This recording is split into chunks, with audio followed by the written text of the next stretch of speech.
America के Kentucky राज्य में इन दिनों भयंकर बवंडर ने तबाही मचा रखी है। खबर है कि अमेरिका में अब तक इस बवंडर से 100 से ज्यादा लोगों की जान जा चुकी है। इस बवंडर का असर अमेरिका के करीब 5 राज्यों में देखा गया है, जिसके बाद से मरने वालों का आंकड़ा बढ़ने की आशंका भी जताई जा रही है।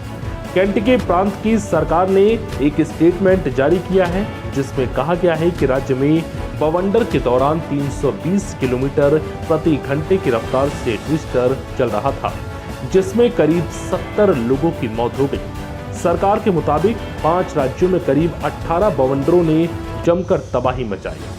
अब आपको बताते हैं अमेरिका के इतिहास में आए 10 बवंडरों के बारे में, जिन्होंने अमेरिका में जमकर तबाही मचाई। 18 मार्च 1925 को अमेरिकी इतिहास का सबसे घातक बवंडर आया था, जिसमें करीब 747 लोगों की मौत हो गई थी। अमेरिका के दक्षिणी इलिनॉइस और दक्षिण पश्चिमी इंडियाना को पार कर मिसौरी में आए भयानक बवंडर ने अमेरिका को दहला दिया था।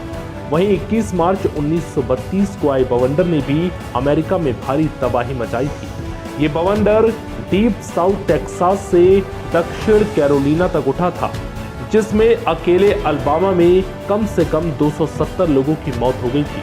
17 मई 1840 को अमेरिकी शहर मिसिसिपी में आए बवंडर को अमेरिकी इतिहास का दूसरा सबसे घातक बवंडर कहा जाता है, जिसने जमकर तबाही मचाई थी।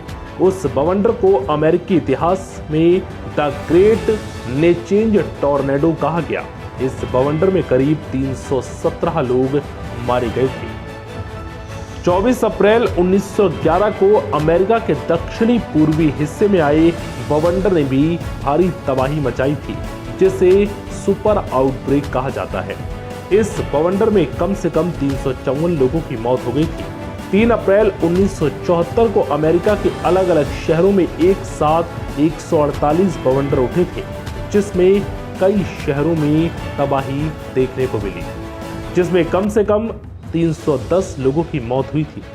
वहीं 27 मई 1896 को अमेरिका के सेंट लुइस में भी भयानक बवंडर उठा था, जिसे लुइस बवंडर के नाम से जाना जाता है, जिनमें करीब 305 लोगों की मौत हो गई थी। 11 अप्रैल 1965 को आई बवंडर में करीब 260 लोगों की मौत हुई थी। अमेरिका में 5 अप्रैल 1936 को टुपेलो गैंसविले शहर में बवंडर उठा था, जिसमें कम से कम 249 लोगों की मौत हुई थी। 20 अप्रैल 1920 को अमेरिका के अल्बामा और मिसिसिपी शहर में आई घातक भूकंप ने भारी तबाही मचाई थी और कम से कम 224 लोगों की मौत हुई थी। 24 अप्रैल 1908 में अमेरिका के साउथ डकोटा के टेक्सास में आए भयानक बवंडर को डिक्सी बवंडर का प्रकोप भी कहा जाता है, जिसने साल 1908 में भारी तबाही मचाई थी और करीब 220 लोगों की मौत हुई थी, जिसके बाद अब अमेरिका में आए इस बवंडर ने तबाही मचा रखी है। फिलहाल इस वीडियो में इतना ही। नमस्कार।